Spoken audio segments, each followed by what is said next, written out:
இந்த அமர்வில் நம்முடன் காங்கிரஸ் கட்சியிலிருந்து திரு ஹிதயத்துல்லா. வணக்கம் ஹிதயத்துல்லா சார், உங்ககிட்ட இருந்து தொடங்குறேன். ஒரு முக்கிய முயற்சியாக தமிழ்நாடு இப்படியான ஒன்றை எடுக்கிறது. இந்த தொகுதி மறுசீரமைப்பு இது எந்த புள்ளியில் இன்றைய காலகட்டத்தில் முக்கியத்துவம் வாய்ந்ததாக பார்க்கப்படுகிறது? தமிழ்நாட்டிற்கு இதுடைய தேவை, இதுடைய கட்டாயம், இன்றைய கூட்டத்துடைய முக்கியத்துவமாக எதை நீங்கள் முன்வைக்கிறீர்கள்? அரசியலமைப்பு சட்டத்தை பாதுகாப்பது, இந்திய மக்கள், இந்திய வாழக்கூடிய மாநிலங்களுடைய உரிமைகளை பாதுகாப்பது, எல்லா மாநிலங்களுக்கும் எந்தெந்த மாநிலமெல்லாம் ஒன்றிய அரசு கூறிய திட்டங்களை முறையாக செயல்படுத்தினார்களோ அவர்களுக்கு அநீதி வராமல் பார்த்து கொள்வது, எந்தெந்த மாநிலங்கள் ஒன்றிய அரசு கூறிய குடும்ப கட்டுப்பாடு, கல்வி உட்பட உள்ள சட்டங்களை முறையாக நிறைவேற்றாமல் அப்படிப்பட்டவர்களுக்கு சலுகை வழங்குவது என்பதை தடுப்பதற்கான ஒரு கூட்டமாக கூட நான் கருதுகிறேன். அதாவது நேர்மையாக இருக்கக்கூடிய பிள்ளைக்கு எதிராக ஒரு தாய் இருக்கக்கூடாது, இருக்க முடியாது. அதே போன்று அநீதியாக செயல்படக்கூடிய ஒரு குழந்தைக்கு ஆதரவாக அந்த தாய் இருக்கக்கூடாது. வேண்டுமென்றால் இரண்டு பேருக்கும் சமமாக வென்றால் நடக்கலாம். காரணம் என்னால் ஒரு தாய் மக்கள், அதுதான் உண்மை. அந்த அடிப்படையில் இன்றைக்கு ஒன்றிய அரசு கூறிய குடும்ப கட்டுப்பாடு உட்பட்ட பல சட்ட திட்டங்களை மாநில வளர்ச்சி, மாநில கல்வி வளர்ச்சி, பொருளாதார வளர்ச்சி என்று செய்திருக்கக்கூடிய குறிப்பாக தென்னிந்திய மாநிலங்கள், அது மட்டுமல்ல பஞ்சாப் போன்ற மாநிலங்கள், இவைகளுக்கு எதிரான ஒரு நிலைப்பாடு வந்துவிட்டால் அது இந்திய ஒன்றியத்தினுடைய வளர்ச்சிக்கு எதிராக இருக்கும், அதனுடைய அரசியலமைப்பு சட்டத்துக்கு எதிராக இருக்கும். ஏற்கனவே நம்முடைய அரசுகள், முந்தைய அரசுகள் 71, 70 அந்த காலகட்டத்தில் நடந்தது என்ன என்று சொன்னால், இது தொடரலாம், இப்பொழுது இருக்கக்கூடிய பாராளுமன்ற உறுப்பினருடைய எண்ணிக்கை அப்படியே தொடரலாம் என்று கூறியபடி 2026 மறுசீரமைப்பு அமைக்க வேண்டும் என்று நாம் தான் சட்டம் போட்டிருக்கோம். அந்த நாம் போட்ட சட்டத்தை நாம் நிறைவேற்றி ஆகணும். அப்படி நிறைவேற்றி ஆகும்போது நாம் போட்ட நம் மக்களுக்காக அந்த சட்டம் இருக்க வேணும். செருப்புக்காக கால்கள் இருக்கக்கூடாது, கால்களுக்காகத்தான் செருப்பு இருக்க வேண்டும் என்ற அடிப்படையில் தான் இன்றைக்கு தமிழக முதல்வர் மாண்புமிகு ஸ்டாலின் அவர்கள் ஒத்த கருத்துள்ள இந்த மாநிலங்களை எல்லாம் அழைத்து பாதிப்பு வந்துவிடக்கூடாது. அதாவது ரெண்டு விஷயம் ஒன்று புரியணும்னா, நாங்கள் ஏற்கனவே இருக்கக்கூடிய உறுப்பினர்கள் எண்ணிக்கையை குறைக்க மாட்டோம் என்று சொல்லும் அதே நேரத்தில் பிற மாநிலங்களுக்கு எண்ணிக்கையை நாங்கள் அதிகப்படுத்த மாட்டோம் என்று சொன்னால்தான் அது நீதியாகவும் நெறியாகவும் இருக்கும். ஆனால் உங்களுக்கு நாங்கள் குறைக்க மாட்டோம், மற்றவர்களுக்கு அதிகமாக்குவோம் என்று சொன்னால், உதாரணத்துக்கு 10 to 20 பாராளுமன்ற உறுப்பினர் எண்ணிக்கை 10க்கு மேற்பட்ட மாநிலங்களிலே வந்தால் ஏறத்தாழ 200 இடங்கள் இந்தி பேசக்கூடிய மாநிலங்களிலே குடும்ப கட்டுப்பாட்டை முறையாக செயல்படுத்தாத அந்த மாநிலங்களுக்கு பயனுள்ளதாக போய்விடும். அப்படி 200 இடங்கள் அதிகமாக போய் ஏற்கனவே இருக்கிற இடங்கள் வந்தது தமிழகத்துக்கும் கேரளாவிற்கும் அல்லது பிற மாநிலங்களுக்கும் வந்தால் அதுவும் அநீதிதான். அப்போ பாராளுமன்றத்தில் தென் மாநிலங்களுடைய குரல், மேற்கு மாநிலங்களாக இருக்கக்கூடிய பஞ்சாப் போன்ற மாநிலங்களுடைய குரல், இவையெல்லாம் நிச்சயமாக ஒன்றுமில்லாமல் போய்விடும். இப்பொழுதே அவர்கள் மொழியை காட்டி, மொழி வெறியை காட்டி அல்லது வடக்கு தெற்கு என்ற பூகோள தவறை சுட்டிக்காட்டி இன்றைக்கு இந்திய மக்களுக்கு ஒரு பகுதியினருக்கு எதிராக இன்னொரு பகுதியினரை சண்டை மூட்டக்கூடிய அளவிலே அவர்களிடம் காண்பிப்பதற்காக, நாங்கள் பாருங்கள் இந்தி பேச மாநிலங்களுக்கு ஆதரவாக இருக்கோன்னு இந்த ஒன்றிய அரசு காமிச்சா அவர்கள் வாக்குகளை பெறலாம். மத ரீதியாக வாக்குகளை பெற்றவர்கள் இப்பொழுது பூகோள ரீதியாக வாக்குகளை பெறுவதற்கான அடுத்த கட்ட முயற்சியில் இந்த பாஜக அரசு இருக்கிறது. இது ஒரு புறம் இருக்கட்டும். இன்னைக்கு பிரச்சனை என்னன்னு சொன்னால், அவர்கள் வைக்கக்கூடியது இப்போதைக்கு இவ்வளவு அவசரமாக இதை ஒரு அரசியல் உள்நோக்கத்தோட தான் நீங்கள் எல்லாரும் இதை முன்வைக்கிறீங்க அப்படின்ற ஒரு பார்வையை அவங்க வைக்கிறாங்களே, இது உள்நோக்கமா நல்நோக்கமா என்பது மக்களுக்கு தெரியும். ஒரு சின்ன உதாரணம் சொல்கிறேன். தமிழக மக்களுக்கு ஆதரவாக இருக்க வேண்டிய ஒரு கட்சி தமிழ்நாடு பாஜக என்று தன் கட்சியை போட்டு தன் பேரை போட்டுக்கிட்டு இன்றைக்கு அவர்கள் என்ன செய்கிறாங்கன்னு சொன்னால் தமிழ் மக்களுக்கு எதிராக இருப்பதை வெளியிலே வந்து அவங்க ஒரு கூட்டமாக ஆர்ப்பாட்டமாக காண்பிச்சா தங்களுக்கு அசிங்கம் ஏற்படும் சொல்லி அவங்க வீட்டுக்கிட்டே கருப்பு கொடி காட்டுட்டாங்க. நல்ல வேலை, மக்களுக்கு நல்லா தெரியும் அவங்க வீட்டுக்குள்ளேயே இருக்கலாம். தவறு செய்பவர்கள் எல்லாம் எங்கேயும் இருப்பாங்க.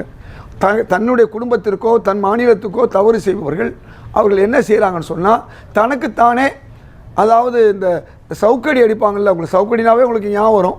அப்போ இது மாதிரி தனக்குத்தானே அடிக்கக்கூடிய ஒரு வேலையை சிறப்பாக செய்கிறார்கள். இந்த நேரத்தில் அவர்களை பாராட்டலாம். பிரச்சனை என்னன்னு சொன்னால் தன் மக்களுக்கு எதிராக இருப்பது, தன் மக்களுக்கு அநீதியை செய்துவிட்டு இந்த மாநிலத்திலேயே ஒரு தமிழ்நாடு என்ற பெயரையும் போட்டுக்கிட்டு ஒரு கட்சி இருக்குதுன்னு சொன்னால் அந்த கட்சி செய்யக்கூடிய தவறையும் இந்த நேரத்தில் தமிழ் மக்கள் கண்டிப்பார்கள் என்பதனால் தான் நல்ல வேலை அவங்க வெளியே வரல, அவங்க வீட்டில் உட்காந்துக்கிட்டு இந்த வேலையை பார்க்குறாங்க. நாம் என்ன கேட்குறோம், இந்தியா முழுக்கும் எல்லா மாநிலங்களுக்கும் உரிமைகள் பாதுகாக்கப்படணும், எல்லா மாநிலங்களும் இருக்க வேண்டிய இடத்துல இருந்தால் போதும். ஏன்னா ஏற்கனவே 30-40 வருஷம் இப்படி தான் இருந்திருக்கோம், இது புதுசல்ல. இன்னொரு 10 ஆண்டுகள் இருப்போம். அதுக்குள்ளே இந்த 10 ஆண்டுகளுக்குள்ளே ஹிந்தி பேசக்கூடிய சில மாநிலங்கள் தங்களுடைய குடும்ப கட்டுப்பாடு லட்சியத்தை நிறைவேற்றட்டும், அவருடைய கல்வி வளர்ச்சியை உருவாக்கட்டும். அப்படி வரும்பொழுது கோடிக்கணக்கான ரூபாய் கொட்டி கொடுக்கப்படுகிறது. தென் மாநிலங்களுடைய வரி பணத்தை பூரா ஒரு சில மாநிலங்களுக்கு இந்த அரசு கொண்டு போய் கொட்டி கொடுக்குது, 10,000 கோடியை. அதையும் முதல் தடுத்து நிற்கட்டும். இவ்வளவு கொட்டி கொடுத்தும் கூட ஏன் அவர்கள் இந்த குடும்ப கட்டுப்பாடு திட்டத்தை இது பண்ணல, கல்வியில் ஏன் முன்னேறல? இன்னைக்கு தமிழ்நாட்டு கல்வியினுடைய முன்னேற்றத்தை பார்த்தீங்கன்னா பீகார், ராஜஸ்தான், ஏன் குஜராத் கூட பாதி இடத்துல கூட அவங்க வரல. என்ன காரணம்? நீங்கள் குடும்ப கட்டுப்பாடு திட்டத்தை நிறைவேற்றி இருந்தீங்கன்னா ஓரளவுக்கு இதை செஞ்சுருக்கலாம். அல்லது நியாயமான கல்வியை, குறைஞ்சபட்சம் இருமொழி கல்வியாவது நீங்கள் வட மாநிலங்களில் கொடுத்துருக்கணும். அங்கே ஒரு கல்வி தான் இருக்குது. ஆனால் நீங்கள் அடுத்த மாநிலத்துக்கு 2 மொழி படிக்கக்கூடிய மாநிலத்துக்கு 3 மொழி கல்வியை கொள்கையை திணிச்சு அவங்களுக்கு சிரமத்தை உருவாக்க பார்க்குறீங்க. 3வது மொழி வேணான்னு நாங்கள் சொல்லலை. இந்தி பிரச்சார சபா தமிழ்நாட்டில் இருக்குது. தமிழ்நாட்டில் உள்ள பள்ளிக்கூடங்களில் எங்கெல்லாம் இந்தி இருக்கோ அதை எந்த தமிழக அரசோ தமிழ்நாட்டு மக்களோ எதிர்க்கலை. யாரும் எதையும் கற்றுக்கொள்ளலாம். திணிப்பு என்பது இனிப்பான விஷயம் அல்ல என்ற ஒரு கணிப்பு தான் தமிழக மக்கள் உள்ளத்திலே இருக்கிறது. இந்த நினைப்பு தான் நமக்கு வேணும். இதயத்துல்லா, நீங்கள் ஏற்கனவே குறுக்கிட்டீங்க. அதோட சேர்த்து அவங்க என்ன சொல்கிறாங்கன்னா, இப்போ இதற்கான கால தேவை என்ன அப்படிங்கிறத ஒரு முக்கியமான பிரச்சனையாக அவங்க முன்வைக்கிறாங்க. இப்போ கால தேவைன்னா என்ன விஷயமா? டீலிமிட்டேஷனா? சரி, இவங்களுடைய கட்சி தலைவர் தான் வாஜ்பாய். அவர் ஏன் 25 வருஷம் கழித்து நம்ம செய்யலாம்? அவர் விவரமான பாஜக தலைவர், அவ்வளவு வெறி அதிகமாக இல்லாத ஒரு தலைவர்.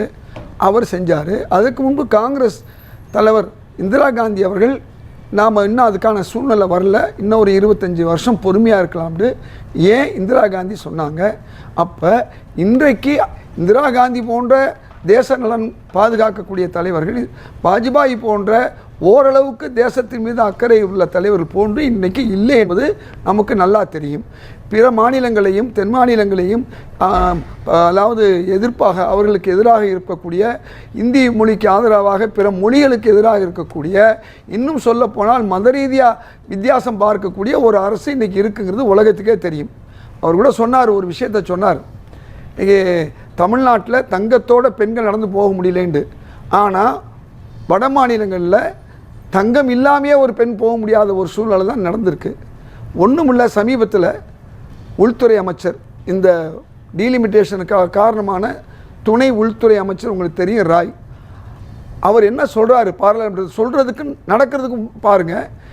நாங்கள் ஆயுதங்களை எல்லாம் பறித்து விட்டோம், இனிமேல் தீவிரவாதம் இல்லைன்னு சொன்னார். மறுநாள் என்ன நடக்குது? அவர் வீட்டிலேயே அவருடைய சகோதரி மக்கள் தங்கள் துப்பாக்கிகளை எடுத்து ஒருவருக்கொருவர் சுட்டுக் கொள்கிறார்கள். இப்படிப்பட்ட நிலைமை சொன்ன மறுநாள் நடக்குது. அப்போ ஒரு மத்திய அமைச்சர், ஒன்றிய அமைச்சர், பாஜக அமைச்சர் வீட்டிலேயே துப்பாக்கி கலாச்சாரம் இன்னைக்கு இருக்குதுன்னா எவ்வளவு குற்றங்கள் பீகார்லேயும் யூபிலையும் நடந்து கொண்டு இருக்கிறது. இதை எப்படி மறைக்கிறாங்க? குற்றங்களில் 2 விஷயம். இப்போ தமிழ்நாட்டில் குற்றங்கள் தனிநபர்கள் மூலமாக நடக்குது. ஆனால் மகாராஷ்டிராவிலேயோ யூபியிலேயோ மாநிலமே அதை உருவாக்கக்கூடிய சூழ்நிலையை ஏற்படுத்துது. மாநிலம் அங்கே அவுரங்கசீப் விஷயமாக எதிராக சொன்னதுனால அங்கே இருக்கக்கூடிய அந்த பாஜக தொண்டர்கள் கலவரத்தை கையில் எடுக்கிறாங்க. உத்தரப்பிரதேசத்தில் ஹோலியில் ஒரு மதத்துடைய மதிய தொழுகை நடத்தக்கூடாதுன்னு சொல்கிறதுனால அரசு சொல்லுது. அதன் விளைவாக அங்கே உள்ள மக்கள் மசூதியை இடிப்பதோ, மசூதிக்கு முன்னால் வந்து டான்ஸ் ஆடுவதோ, பிற மதங்களுக்கு எதிரான ஒரு நிலையை உருவாக்குவதோ நடந்து கொண்டிருக்கிறது. இதைத்தான் நாங்கள் சொல்கிறோம், அரசே கலவரத்துக்கு காரணமாக இருப்பது. ஏற்கனவே உங்களுக்கு தெரியும், தமிழ்நாட்டில் துப்பாக்கி சூடு நடந்த அந்த நம்முடைய தூத்துக்குடியில் கூட அரசு பின்னணியில் இருந்ததுங்கிற மாதிரி நமக்கு தெரியும். இப்படி ஒரு அரசு வந்து கலவரத்தை உருவாக்குறது, கற்பழிப்பு, கொலைகளுக்கெல்லாம் பின்னணியில் இருக்கக்கூடிய ஒரு சூழ்நிலை வேற. ஒரு அரசு ஒரு குற்றம் நடந்தால் அதை தடுக்கிறதுக்கு உடனடியாக, அதாவது சமீபத்தில் நடந்த பல கொலைகளில் மறுநாளோ அதே நாளோ அந்த குற்றவாளிகளை பிடிப்பது என்ற ஒரு அரசு இன்னைக்கு இருக்குது. அது மட்டுமல்ல, தகுந்த நடவடிக்கை எடுக்கக்கூடிய ஒரு அரசு தமிழ்நாட்டில் இருக்கும்போது இந்தியாவில் இருக்கக்கூடிய பிற மாநில முதல்வர்கள் பாராட்டக்கூடிய அமைதியான ஒரு மாநிலமாக இருக்குங்கிறத பாராட்டுறது மட்டுமல்ல, வட மாநில மக்களும் வேற எந்த மாநிலத்துக்கும் போகாம தமிழ்நாடு அதாவது இந்த டீலிமிட்டேஷனை பொறுத்தவரை உங்க கட்சி ஆதரவு, உங்களுடைய கூட்டணி கட்சிகளும் இங்கே வந்திருக்கிறாங்க. அதனால இது வந்து வெறும் கட்சி நீங்கள் பிரிக்க வேண்டியில்லை. பாஜகவுக்கு ஆதரவாக இருக்கக்கூடிய பவன் கல்யாணுடைய கட்சி அவங்களும் இதை ஆதரிக்கிறாங்க. அப்படின்னு சொன்னால் அவங்களுக்கு தன் மாநிலத்துடைய உரிமையை பாதுகாக்கணுங்கிற எண்ணம் இருக்குது. ஏன் பாஜகவுடைய மாநிலத்துடைய தலைவருக்கோ அல்லது சகோதரர் நாகராஜ் போன்றவர்களுக்கு அந்த ஆர்வம் வரலைங்கிறது தான் என்னுடைய கேள்வி. இன்னொரு விஷயம், இன்றைக்கு கருப்பு கொடி காட்டணும்னு சொன்னால் அது யாருக்கு எதிராக? தமிழ் மக்களுக்கு எதிராக, தமிழர்களுக்கு எதிராக நீங்கள் காட்டுறீங்க. இதைத்தான் எங்கள் தலைவர் சிவகுமார் கர்நாடகத்திலிருந்து வரும்போது கேட்குறாரு. இந்த மாதிரி அண்ணாமலை அப்போ அவர் தெளிவாக சொல்கிறார், அண்ணாமலை பற்றி எங்களுக்கு தெரியும், அண்ணாமலை வந்து எங்கள் ஊரில் தான் அவர் வேலை செஞ்சார், நான் பியூர் எந்த அளவுக்கு அவர் உள்வாங்கி சொல்கிறாருன்னா, ஏற்கனவே அண்ணாமலை சொல்லியிருக்காருன்னா, நான் அதாவது பியூர் கர்நாடிகான்னு சொன்னார், நான் தான் கன்னடகன்னு சொன்னார். இங்க வந்து தமிழ்நாட்டுக்கு ஆதரவா தமிழ்நாட்டு தலைவர் ஆன பின்னால நான் தமிழ்நாடு உண்மையாவே இப்ப தரணிதரன் சொல்ற மாதிரி இது டிவியேட் ஆகி வேற பக்கம் தான் போயிட்டு இருக்கு. எதுக்கு சொல்ல வரேன், இந்த டீலிமிட்டேஷன் விஷயத்துல இன்னைக்கு இந்தியாவில எந்தெந்த மாநிலங்கள் அதிகமாக கல்வி பெற்ற மாநிலங்களோ, எதெல்லாம் குடும்ப கட்டுப்பாடு முறையாக பண்ணாங்களோ அவர்கள் எல்லாம் வந்திருக்காங்க தங்கள் உரிமைகளை கேட்பதற்கு. இது ஏற்கனவே இருக்கக்கூடிய முந்தைய தலைவர்கள் வாஜ்பாயா இருக்கட்டும், இந்திரா காந்தியா இருக்கட்டும் ஏற்றுக்கொண்டது. அதை ஏன் இவர்கள் ஏற்கக்கூடாதுங்கிற கேள்விதான் எனக்கு இன்னைக்கு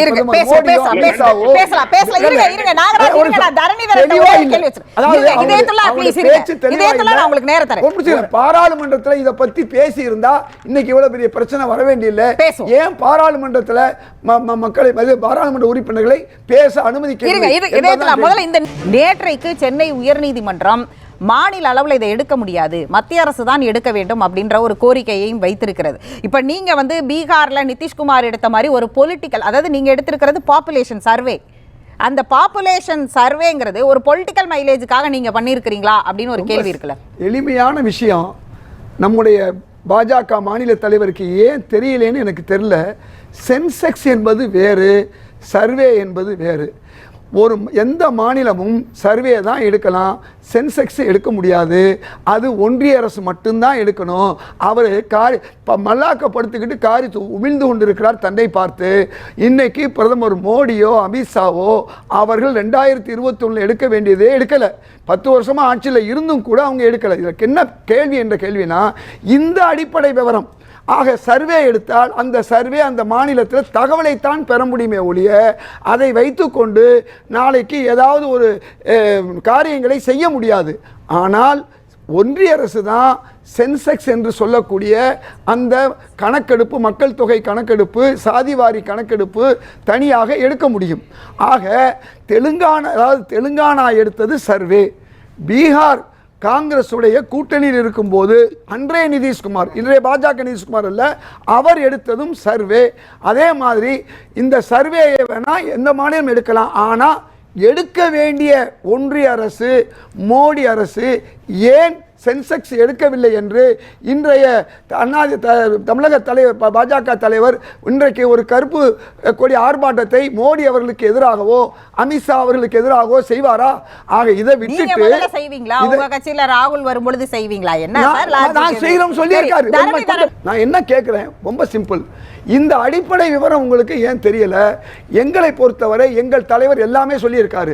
அதாவது மத்திய பட்டியலில் இருக்கக்கூடிய கல்வியை எந்தெந்த மாநிலம் விரும்புவதோ நாங்கள் கொண்டு வருவோம், அதே மாதிரி நீட் விஷயமா இருந்தாலும் கொண்டு வருவோம்னு எங்கள் தலைவர் ராகுல் காந்தி தெளிவாக சொல்லிக்கிட்டு இருக்காரு. அதனால மாநில உரிமைகளை பாதுகாப்போம்னு எங்கள் தலைவர் ராகுல் காந்தி சொல்லியிருக்காரு. ஆனால் இன்றைக்கு தமிழக முதல்வர் செய்திருக்கக்கூடிய இந்த விஷயத்தில் எல்லா மாநில முதல்வர்களை வரவழைச்சு அவங்கள்ட்ட போய் அந்த பிரச்சனைகளை பேசலாமாங்கிற இங்கிதமாவது நம்முடைய தமிழக பாஜக தலைவருக்கு ஏன் தெரியவில்லைன்னு தான் நான் கேட்குறேன். இதயத்தில் அதாவது காங்கிரஸ் இதை இந்திய அளவில் முன்னெடுத்திருக்கிறதுக்கான முயற்சிகள் எந்த அளவுக்கு இருக்குது? இப்போ தமிழ்நாட்டில் இருந்து இது தொடங்கப்பட்டிருந்தாலும் இது அகில இந்திய அளவில் காங்கிரஸும் இதை எடுத்து போகணும் இல்லையா? இப்போ காங்கிரஸுடைய முதலமைச்சர்கள் திரு ரேவந்த் ரெட்டி, அதே மாதிரி நம்முடைய கர்நாடகத்துடைய துணை முதல்வர் டி.கே. சிவகுமார் அவர்கள், இப்படி பலர் வந்திருக்கிறார்கள். அதனால் காங்கிரஸ் யாராவது ஒருத்தர் தான் பூனைக்கு மணி கட்ட முடியும். அப்போ அந்த வேலையை தமிழக முதல்வர் செய்கிறாரு. அதனால் நாங்கள் அவருக்கு பின்னால் நிற்கிறோம். காங்கிரஸ் என்பது ஏதோ ஒரு மாநில கட்சி அல்ல, அகில இந்தியாவில் இருக்கக்கூடிய கட்சி. அதனால் இந்த மக்கள் மாநில விஷயங்களில் எங்கெல்லாம் பிரச்சனை வருகிறதோ அந்த விஷயங்களை அந்தந்த மாநிலங்களுடைய காங்கிரஸ் கட்சியோ அல்லது அந்தந்த மாநிலங்களுடைய எங்களுடைய அமைப்புகளோ அதுக்கு ஆதரவாக இருக்குது. நீங்கள் ஒரு விஷயத்தை நாம் தெளிவாக புரிஞ்சுக்கிறணும். இன்று திரு ராகுல் காந்தி எந்த விஷயமாக இருந்தாலும் மாநிலங்களுக்கு முன்னுரிமை வேண்டும் என்பதில் ரொம்ப தெளிவாக இருக்கார். எந்த அளவுக்குன்னு சொன்னால் மத்திய அரசு பட்டியலில் இருக்கக்கூடிய கல்வியை விரும்புகிற மாநிலங்கள், அதாவது கல்வியை மாநிலங்கள் கொண்டு வர்றது மட்டுமல்ல, நீட்டு போன்ற மாணவர்களுக்கு எதிரான ஒரு விஷயம், கிராமப்புற மாணவர்களுக்கு எதிரான விஷயத்தை கூட நிச்சயமாக நாங்கள் அதை ஆதரிப்போம். நாங்கள் ஒன்றிய அரசு வந்தால் நாங்கள் என்ன செய்வோம்னு சொன்னால் தமிழ்நாடு அரசு கேட்குதா, ஓகே நாங்கள் அதை செய்யுங்கன்னு சொல்ல போகிறோம். இதைத்தான் நாம் கேட்குறோம். அதனால் எங்கள் காங்கிரஸ் கட்சியை பொறுத்தவரை பரந்துபட்ட இந்தியாவுடைய ஒரு கட்சியாக இருக்கிறதுனால அவர்களை எதெல்லாம் மாநிலத்துக்கு நியாயமானதோ அதை செய்வார்கள். இந்த டீலிமிட்டேஷன் என்று சொல்லக்கூடிய தொகுதி மரபரை கூட ஃபேர் டீலிமிட்டேஷன் கூட்டம் தான் போட்டிருக்காங்க. அப்படின்னு சொன்னால் இது தெளிவாக எப்பொழுது இந்த ஒரு சூழ்நிலை வருகின்ற வரை இதை முடக்குவது நல்லது. ஏற்கனவே அன்னை இந்திரா காந்தி அவர்கள் முடக்கி இருக்கிறார்கள், அதே போன்று வாஜ்பாய் அவர்கள் முடக்கி இருக்கிறார்கள். இன்றைக்கு சூழ்நிலையில் இந்த ஒரு கூட்டம் நடைபெறுவதால் பல முதல்வர்கள் பல மாநிலத்துடைய தலைவர்கள் கலந்து கொள்வதால் நிச்சயமாக ஒன்றிய அரசுடைய கதவை தட்டும். ஏற்கனவே சிஏஏவாக இருந்தாலும் விவசாயி போராட்டமாக இருந்தாலும் இதுபோன்று பல்வேறு விஷயங்களில் போராட்டங்களுக்கு பிறகுதான் இந்த அரசு அந்த போராட்டத்துடைய கடுமை வலிமையை பார்த்துட்டு தான் தங்களுடைய முடிவுகளை சற்று மாற்றி இருக்கிறது. அந்த அடிப்படையில் இன்றைக்கு தமிழக முதல்வர் இருக்கக்கூடிய இந்த முயற்சியில் காங்கிரஸ் உள்ளிட்ட பல்வேறு கட்சிகள் ஆதரவு இருக்கிறதுனால நிச்சயமாக இந்த ஒன்றிய அரசு இந்த முடிவில் ஒரு மாற்றத்தை கொண்டு வர முடியும். நம்ம இந்த டீலிமிட்டேஷன் என்று வந்துவிட்டால் அது ஒட்டுமொத்தமாக பல்வேறு மாநில மக்களை பாதிக்கும்.